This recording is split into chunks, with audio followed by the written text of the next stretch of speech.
the people, the fishermen and stuff that I've run into out and about, just the general public even, once you have a few minutes to explain them or show them these freshwater mussels, try to make people more aware of them. If they can see them and we can show them and give a good presentation of their life cycle and how things are, they're just amazed. Yeah. We're still learning things about them. Mm-hmm. And a lot of these species are endangered, and trying to bring them back, and Right. we're seeing success there. And Yep. Let's talk about this facility. As you can see behind us, if you're watching this show, there's a lot going on here. This is where we hold adult mussels, we hold the brood stock, we're holding the host fish here. Yeah. The juveniles, those are kept in our propagation room. Okay. You had to crawl over or get in the tanks before. Uh-huh. Now we've got shelving units, we got things that we can do where you can change things, whenever you need to. The award-winning Tennessee WildCast is on the air with the latest on hunting, fishing, boating, wildlife watching, and all things outdoors. Make welcome your host, drummer and outdoor expert novice, Jason Harmon. Hello, everybody, and welcome to this edition of Tennessee WildCast. We're glad you're tuning in. Thanks for watching, for listening. We got another great show lined up for you today.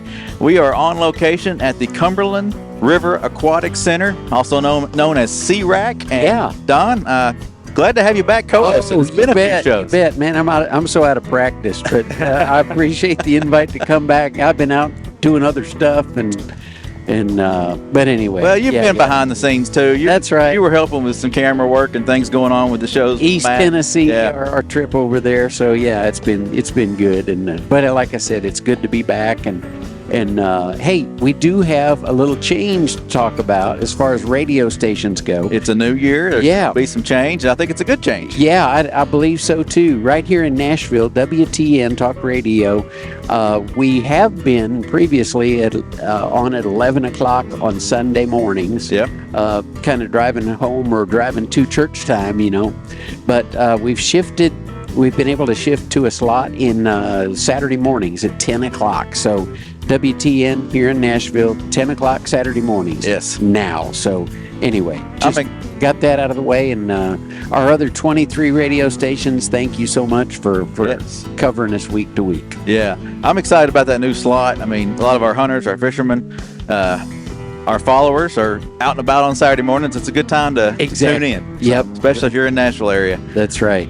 So, yeah, that's great news, and I appreciate you sharing that with the folks. Good to have you back here helping me co-host. But today we're going to be talking with David Sims. He's an aquatic biologist for the agency, been around a while. Ever since I've been working with the agency, we've worked together, and it's been great working with you, and I'm glad to have you here on the show. Is this the first time on WildCast? I believe it may be. Yeah. So we waited too long, but we're glad you're on today. But he's an aquatic biologist for the agency, and he's had quite a few roles. So I just want to first off let you introduce yourself and get to know you, and then we're going to talk about what we see behind us. Okay. Well, I started back in back in 1986 as the Sumner County Wildlife Officer. Okay. Did that until 97, and then took the Region 2 Aquatic Habitat Protection Biologist position, and I held that until, I guess, about 4 years ago. Okay. And then just stepped up to another biologist position from that. Uh-huh. So still doing the same thing, though, pretty much. Yeah. Started out in law enforcement. So Yep. Well, I did law enforcement here until I just had to give up my commission when I turned a certain age. So I don't do that anymore. But I enjoyed doing all that. It helped with the job. Yeah. Well, with many of our employees and folks who work for us, they have a passion for hunting and fishing. Is that how you got introduced to the job, or is that what you wanted to do all your life? Yeah, pretty much. When I went through school, that was the one I knew I couldn't do being a vet. Everybody was like, I went to school with everybody. When we got into wildlife and fisheries, it's like everybody, yeah, we were going to be vets. And it's like, no, we couldn't be vets. So it was a pretty tough school. So a lot of us turned out just being wildlife officers. Several of us got on. It's like a whole family of us that went to UT that did. And then, of course, the other universities that are here. So it's been like a big family for my whole career. It's really nice. And the good thing is, and we have to kind of keep reminding folks, but in order to work in wildlife as a wildlife officer, you have to have a degree in forestry, fisheries, or wildlife, or something The related biological to background, that. yeah, forestry. And so you already had the platform, didn't you? I mean, Yeah. You've Yeah. been out doing the protection and that Yeah. kind of thing. So it was a fairly easy or a good transition for you. Yeah, it was different at first because I come from East Tennessee, and coming down here there was deer here. Oh, right. Yeah, that was keep thinking how far back it was. Yeah. I think the first year or two that I worked here, the deer kill in Sumner County was under 300. It was like 219 or something less than 300. Yeah. And then I think I just saw last week it's 2,400 now. It's fourth in the state. And I'm like, wow, we did pretty good job back in the day. Yeah. Sumner County has produced some big bucks. Yeah, we've had some big ones too. If Had you the world remember, record. yeah, the world non-typical came out of Middle Tennessee, Sumner County. I think it's been beat now, I think, but anyway, that was cool, and it's just awesome to see the deer. I mean, I saw 2 nice bucks this morning. One right here on this property, Right, and then one just coming in. So it's pretty cool to see. You see deer a lot more now. That's a good place to work out here. Yeah. You see deer every day here. Yeah. Yep. Well, the reason we're here today is to cover the Cumberland River Aquatic Center, and kind of how it's evolved. We got more shows to come on what's happening behind us, but I kind of wanted to talk to David. He was instrumental in the first aquatic center early on in the first location on this property. But it's a story. I'll let David start it, but just kind of start us out. Where did it start, and how these projects get started? Well, it all got started. Back I'm trying to think around 2005 or 6, somewhere in there. I was going to the state freshwater mollusk meeting, freshwater mussel meeting, and we have it every year in December. And the biologists were just a lot of the state agencies were and universities were just starting to propagate mussels, and everybody were doing is really good, but they could get the mussels to propagate and drop off the little juvenile mussels, but then they'd only go so long, and then they'd die. They weren't having real good success, and then the person that's running our facility now, just so happens back then, she gave a paper talking about how they set up a facility on a creek that had mussels in it, and they started doing the same process there, and they had like 85 to 90% success. So it was a huge leap, is what she figured out for everybody. Wow. And I'll never forget that meeting, because whenever I was at the meeting, I thought, well, I know where there's 10 raceways at that's not being used here at the Gallatin steam plant. And so I kept on trying to bring it up to the society every year or two there, and they just didn't believe me, I guess, at first. And so I went to my boss, Dave McKinney at the time, and I said, hey, what do you think about us trying to do this? And Dave was on board. He said, yeah. And so he said, go talk to the plant manager. So I come up and talk to the plant manager, and it took a year or two, but we finally ended up with a manager here that when I went to talk to him about if they'd be interested in letting us try to refurbish the old raceways, he was to raise mussels. He was like, mussels? He goes, I used to tow dig when I was a kid, so he knew what freshwater mussels were. Wow. He's from the river down west, and so it turned out really good. He let us. He just said, "Here, have at it." And Dave McKinney come up with some money somehow or another, a little bit of money here and there. He always had some money somewhere, but we had money, but we didn't have projects, and we got started with it. And with the help from a lot of agency people. I mean, we had the crew from Cheatham Wildlife Management Area come out here. They helped build and clean. Of course, Don Hubbs and Freddie Couch, they come, and a lot of the officers. I know I'm going to forget people. And then the Old Hickory WMA people come.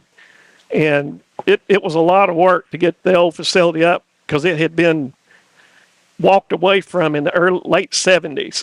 Wow. And they just left it. I remember seeing it all grown over, and It was bad. I mean, all there was really was just 10 concrete 50-foot raceways with a rusted metal roof on it and trees and everything else.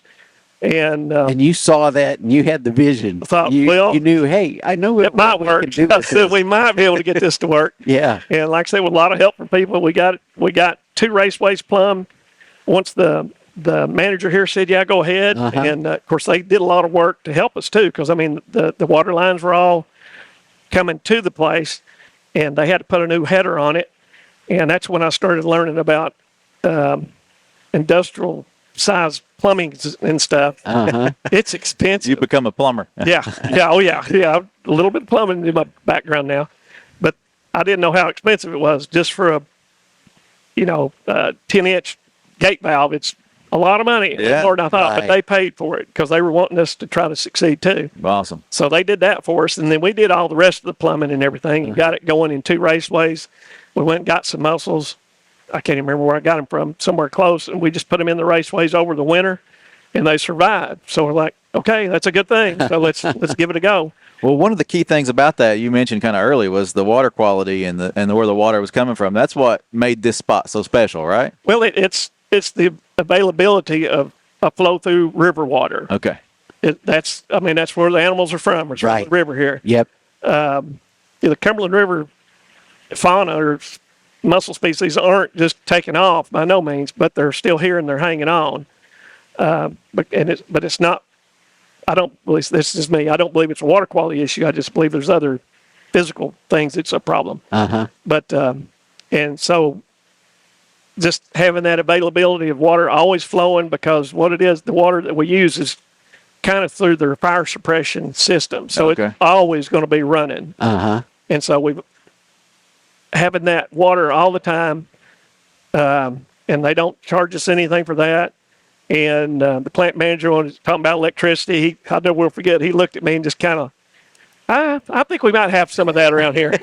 And I was like, I walked right into that Yeah, one. on the drive-in, Yeah. looking at all those gigantic. Oh gosh, yeah. Yeah, they had plenty, and we haven't had any problem with, having power here. But they got us wired back up to a box, and then we took it from there. Yeah. And it kind of just went from there. From the 2 raceways, we eventually got the 10 raceways up and running. And that was, a major help, not just only with TVA letting us start here, but the Corps of Engineers is one of these things that just meant to be. Good Lord was watching over this one, because we're about to run out of our money, and the Wolf Creek Dam project started for the Corps of Engineers. And one of their managers come to our agency asking, hey, do y'all have any projects with the Cumberland River? Because we've got this mitigation money we'd like to go ahead and put out there. Oh wow. Yeah. So What timing? it was meant to be, because we got like $235,000 over a couple of years there. And that's what really got us our feet under us as far as all the plumbing, all the electricity. And then, of course, TVA come back in at the old place, put a roof on it for us. We didn't, they just saw what we were doing and like, hey, we need to help them. And so TVA has just been, you couldn't ask for better partners. That's good. The Corps and them have really stepped up, and the Fish and Wildlife Service, of course, got involved too. And so it's been just going up from that. Yeah. That's awesome. So in the old facility, there was a rebuild. You had a classroom eventually. Had a little 25 by 12 classroom. It was kind of long, but it worked. And then we had a little lab or propagation room there, same size, and then a little office.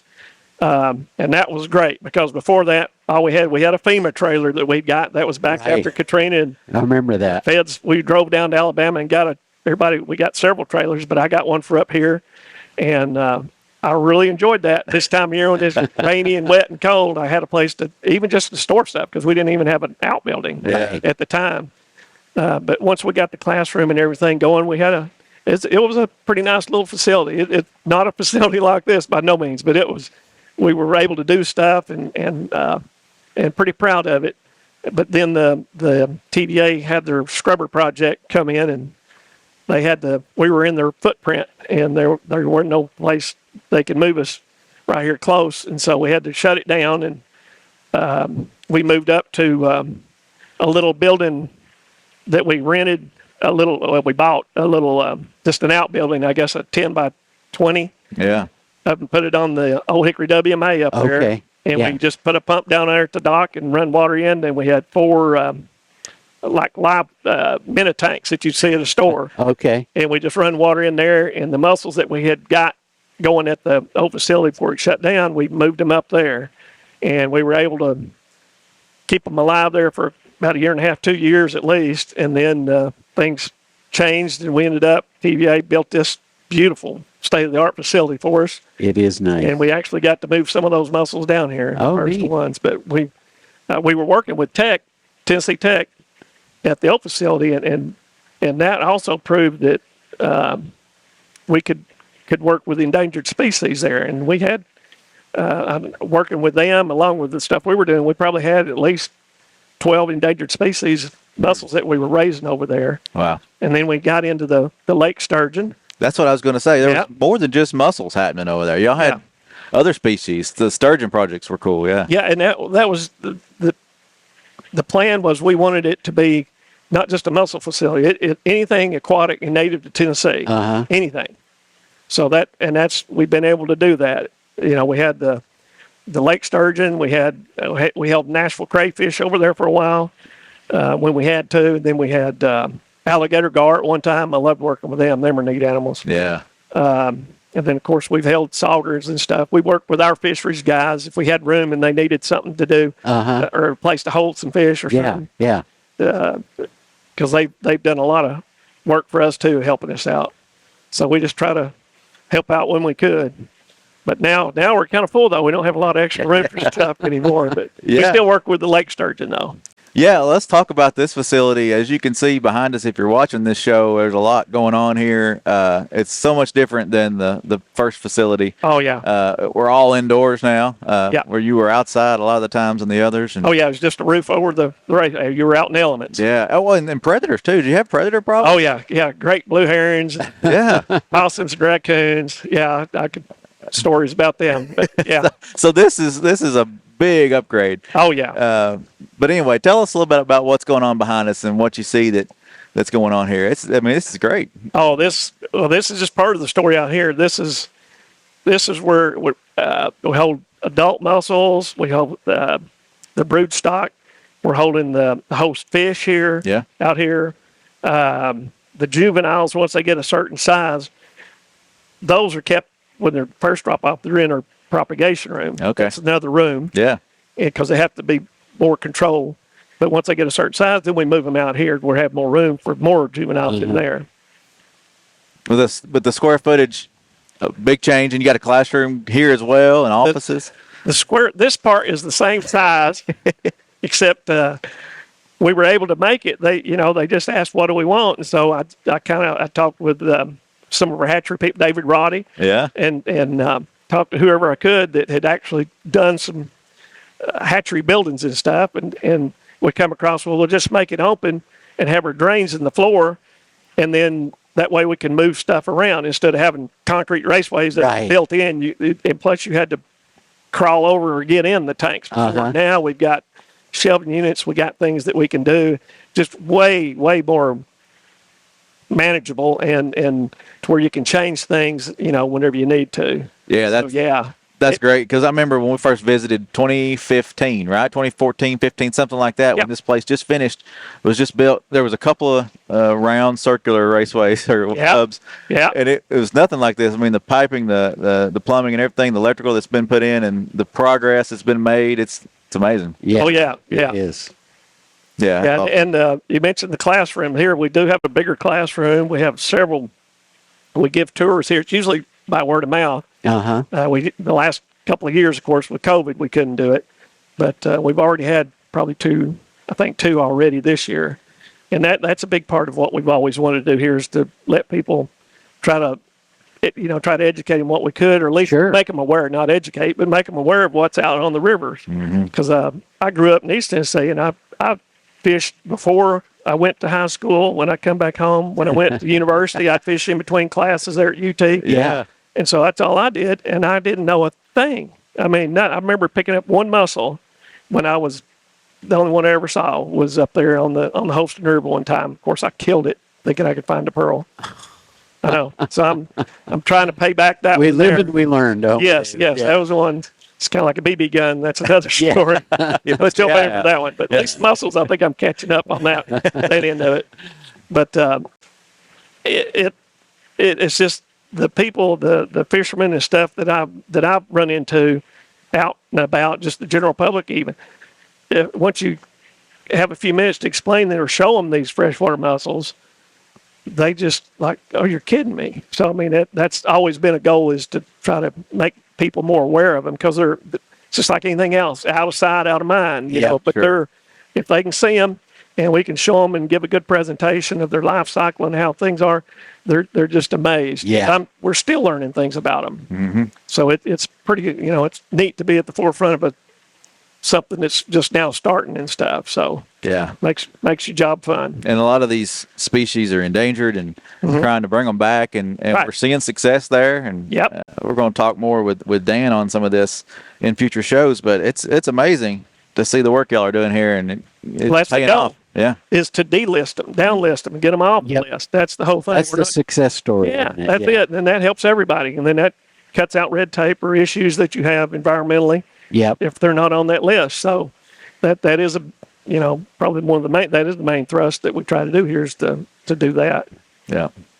And I think a lot of those folks, like you said, you run into on the water fishing or out people out hunting, you tell them those stories, they understand, and then they're like, oh yeah, I can help with this, or I could do my part here or there, and Yep. be more cautious, or whatever it may be. Yeah. Yeah. Oh yeah, yeah. And then, like I said, the schools, once they come out here, they come every year. Uh-huh. Once they go through the program we give, they want to come back. That's good. So yeah, and so hopefully we'll keep gaining on that too. Of course, it's hard when you're just up and going, and it takes a lot of work, and the people here are doing an awful lot. So Yep. we don't want to get in their way, but we'll schedule it for people if they want to try to do one. We'll try to figure out a way to get them in here. Yeah.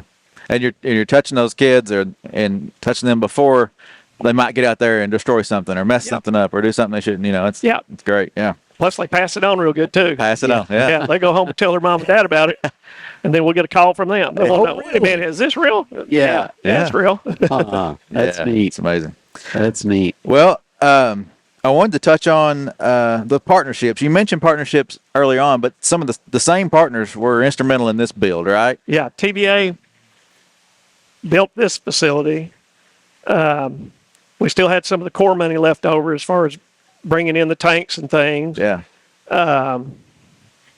Fish and Wildlife Services has granted us some money and stuff. I'm sure there's probably some other partners that I'm missing. Well, and just the support from leadership too to make yeah. this happen. Yeah. Yeah. Oh, yeah. Yeah. It's just been one of those. It just was a good idea, and everybody was like, "Oh, wow, let's do it." Uh-huh. It was like bringing lake sturgeon back to the Cumberland River. Our chief of fisheries at the time, I was talking to him about this facility or something other, and I said, "Oh, by the way," I said, I'd like to get lake sturgeon back into the Cumberland River." He just looked at me like, why hadn't we done that? I mean, we've been putting them in the Tennessee for 14, 15 years. Uh-huh. And so he was like, well, let's see about doing that. So Yeah. 6 months later, we've been letting them go. And the ones in the Cumberland River are doing great. Oh, I mean, we've great. got them over 100 pounds already. Yeah. I mean, we got some monsters out there.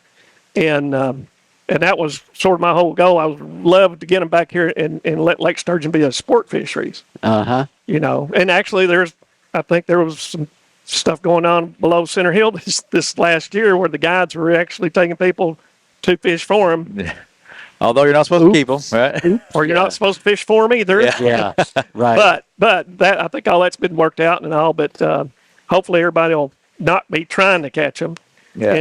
because they're just such a neat animal. They got to be 14, 15 years old before they even reproduce. Right. Yeah. And so we're just now getting to that age where they're getting there, and then they got to find and that might have been what those ones were doing, was starting to go up there. Of course, they weren't big adults that were up there, but Uh-huh. I'm sure they're starting. So yeah, that'll be a great day when we start getting reproduction in the Cumberland River. Yeah. So I think it'll happen. Hopefully I'll be around. I don't know. Yeah. Get to Or experience it. try to be. Well, in the last few minutes that we've got here, you've helped this facility become what it is and been a big major part of that. But now the work begins. You're out helping the teams as they're out diving or Yeah. whatever, collecting. And Yeah, there's a whole bunch of people that do all the diving and stuff. I'm just one of the lucky ones who gets to have the boat. And we just, the agency purchased this boat, I guess, 2 years ago. And it's you couldn't ask for a better dive platform. Oh man, that's Because great. we went from an old fisheries used plate bottom boat where you had to run, this time of year, you're doing surveys, you go run 5 miles down lake, dive for a couple hours, and then get back in it, and then run back in that cold. It's not very fun. I mean, I love to dive, but I really didn't like those drives to and back. And so, and we stepped up from that. We got a cuddy cabin, which was a hand-me-down from our boating folks. It worked great, and that's where we got the ideas on how to design this new one that we got. And the new one, though, is just it's just a pleasure to work out of it because it's so much safer. That's good. This new boat is so much safer than the older ones as far as being able to control different situations. Uh-huh. So And- hopefully, we'll get the time sometime later. We'll be able to show you all our goodies. yeah, Be you got good. cameras and things that you can get footage of these critters down below. And Yeah, and yeah. it's the technology's coming along and to have that ability to get down there and see. It's simple to use for people like me. Now, to the video edit and all that, I have to go to you guys. I'll send that to Todd. There we go. We'll give him something to do. No, but yeah, no, I'd love to do some more work on that with y'all. I love it. Yeah. Well, it's neat to hear about the projects and the things that are going on, and we want to highlight those as much as we can and try to get out there and and share that with everybody. It's more than just hunting and fishing. Oh, yeah. There's all Yeah, kinds because of stuff. what we work with, it does help the fish. Yeah. And of course, you got to have fish to be able to raise the mussels. If the fish aren't there, it don't matter how good the water quality is or how many mussels you got. Right. They can't reproduce. Right. So it's part of that circle you got to have. So We're going to learn a lot more about that in the next 2 episodes, I believe. probably. Yeah. I know I learned a lot. I probably learned some more too if I listened. Yeah. Well, Dan, or Dave, David, I appreciate you, being on the show and doing this with us. And just as we wrap up here, anything else you want to share with the folks that are listening? Oh, shoot. Just hopefully, if you get a chance to give us a call, give me a call or give y'all a call, and y'all can get them to me, and we'll get them out here if they want to have a tour and, That'd be or a great. class or something like that. We'd like to keep it under around 20.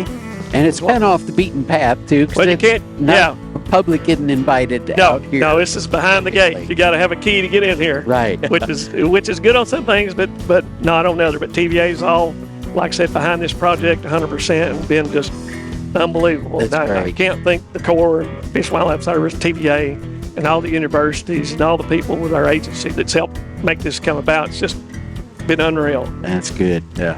It's awesome. And thanks for having the vision to get this thing all started. Dave. It just something happened. I got lucky. One of those days. That's what it takes. It takes somebody with that vision to make the suggestion or find the location or whatever it may be and then pull the people together to make it happen. So, Yep. good work. Well, this is Tennessee WildCast. We appreciate y'all tuning in. Thanks for watching. Thanks for listening. Remember, tmwildlife.org for all things Tennessee wildlife. And I guess we'll see you next time. Thanks, Don. All right. Thank y'all. Thanks for tuning in. Stay connected with TWRA by visiting our website at tnwildlife.org and follow us on Facebook, Twitter, and Instagram. Hey, it's all about Tennessee wildlife. It's what we do. Tennessee WildCast will be on the air again next week. We'll see you then.